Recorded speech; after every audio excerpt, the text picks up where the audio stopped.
Hi, in this Q&A, I'm going to answer questions from the members of this channel and from the Patreons that I have received so far. So let's head right into it.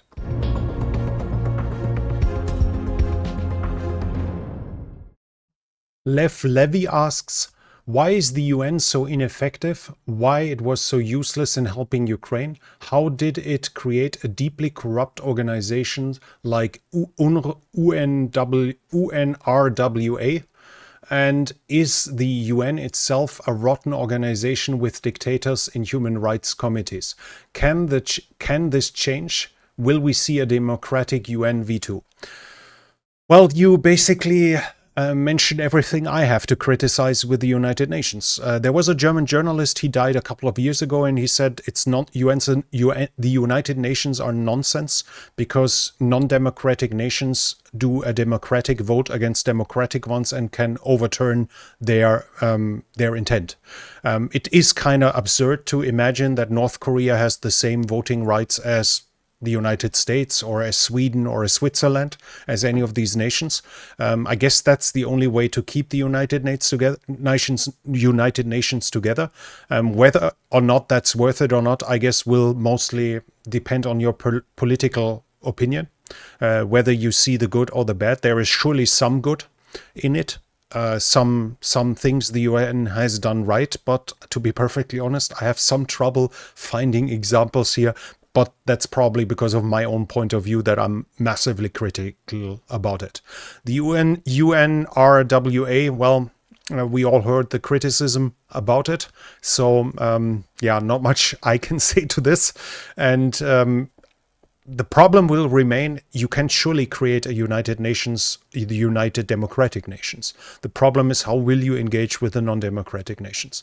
And in the end, it might be the wise choice to accept that you have to sit in a chamber with dictators, with horrible dictators like Bashar al-Assad or Kim Jong-un or Xi Jinping or Vladimir Putin for that matter, or the guy from Eritrea whose name I have forgotten. Like in the end, having some way of engaging with each other might make sense, but that the UN is deeply flawed in many regards. You mentioned that basically the UN Human Rights Council is usually a catwalk of human rights abusers. These are serious problems which delegitimize the UN and its decisions. If you have human rights abusers running the UN Human Rights Committee, then what can you expect coming out of there that isn't deeply political and deeply flawed and far away from actual human rights problems? So I do not see a real way how to reform it. I'm not sure if giving it up would be the right choice either, because having some way of talking together and influencing each other doesn't hurt. And now and then it does something where the nations are united in at least some regard, despite the UN Security Council, where you could also argue, why would France and Great Britain still have a seat in there when you have nations like, let's say, India, that should have a much bigger role to play internationally. But yeah, that's a completely different story. As you heard, I'm pretty critical about the United Nations, but I'm not sure if I could recommend ending it or if I can recommend an improvement. I have my problems with it, but I don't really have a better solution, at least as of now. These were answers on questions I have received by channel members here on YouTube or on Patreon.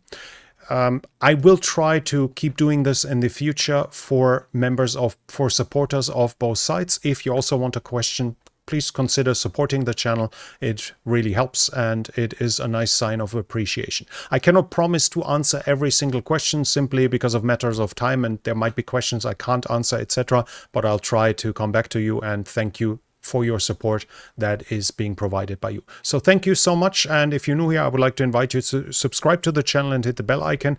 Leave a comment about the things I said and give it a thumbs up if you liked it. And as said, if you want to support the channel, you can do so by the means in the description. But that's it from me for now. Thank you for watching and I'll be back.